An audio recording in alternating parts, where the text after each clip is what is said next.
উকিলের বুদ্ধি। সুকুমার রায়। গরিব চাষা, তার নামে মহাজন নালিশ করেছে। বেচারা কবে তার কাছে 25 টাকা নিয়েছিল, সুদে আসলে তা এখন 5 টাকায় দাঁড়িয়েছে। চাষা অনেক কষ্টে 100 টাকা জোগাড় করেছে, কিন্তু মহাজন বলছে 500 টাকার 1 পয়সাও কম নয়, দিতে না পারো তো জেলে যাও, সুতরাং চাষার আর রক্ষা নাই। এমন সময় শ্যামলা মাথায় চশমা, চোখে তুখোড় বুদ্ধি উকিল এসে বললেন, ওই 100 টাকা আমায় দিলে তোমার বাঁচবার উপায় করতে পারি।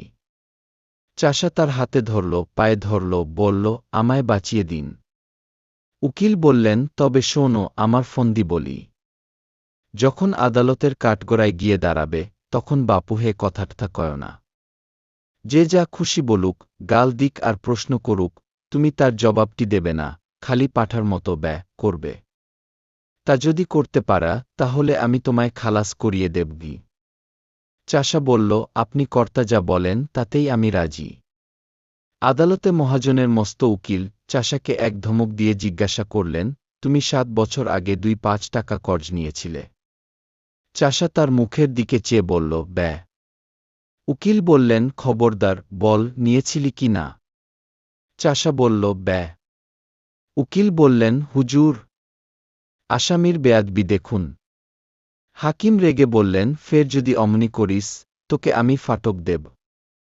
চাষা অত্যন্ত ভয় পেয়ে কাঁদ কাঁদ হয়ে বলল, ব্যয় ব্যয়। হাকিম বললেন, লোকটা কি পাগল নাকি?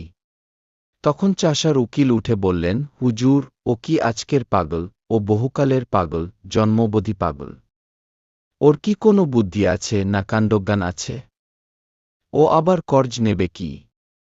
ও কি কখনো ক্ষত লিখতে পারে নাকি? আর পাগলের ক্ষত লিখলেই বা কি? দেখুন দেখুন, এই হতভাগা মহাজনটার কাণ্ড দেখুন তো। ইচ্ছে করে জেনে শুনে পাগলটাকে ঠকিয়ে নেওয়ার মতলব করেছে। আরে, ওর কি মাথা ঠিক আছে? এরা বলেছে, এইখানে একটা আঙ্গুলের টিপ দে, পাগল কি জানে, সে অমনি টিপ দিয়েছে। এই তো ব্যাপার। 2 উকিলে ঝগড়া বেঁধে গেল। হাকিম খানিক শুনে টুনে বললেন, মোকদ্দমা ডিসমিস। মহাজনের তো চক্ষুস্থির। সে আদালতের বাইরে এসে চাষাকে বললেন, আচ্ছা, না হয় তোর 400 টাকা ছেড়েই দিলাম, ওই 100 টাকাই দে। চাষা বলল, ব্যয়। মহাজন যতই বলেন, যতই বোঝান, চাষা তার পাঠার বুলি কিছুতেই ছাড়ে না। মহাজন রেগেমেগে বলে গেল, দেখে নেব আমার টাকা তুই কেমন করে হজম করিস। চাষা তার পোটলা নিয়ে গ্রামে ফিরতে চলেছে, এমন সময় তার উকিল এসে ধরল, যাচ্ছ কোথায় বাপু? আমার পাওনাটা আগে চুকিয়ে যাও। 100 টাকায় রফা হয়েছিল, এখন মোকদ্দমা তো জিতিয়ে দিলাম। চাষা অবাক হয়ে তার মুখের দিকে তাকিয়ে বলল, ব্যয়।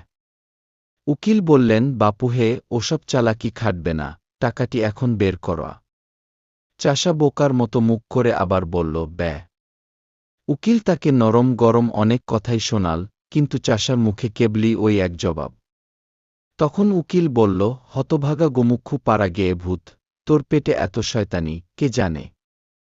আগে যদি জানতাম তাহলে পোটলা শুদ্ধ টাকাগুলো আটকে রাখতাম। বুদ্ধিমান উকিলের আর দক্ষিণা পাওয়া হল না।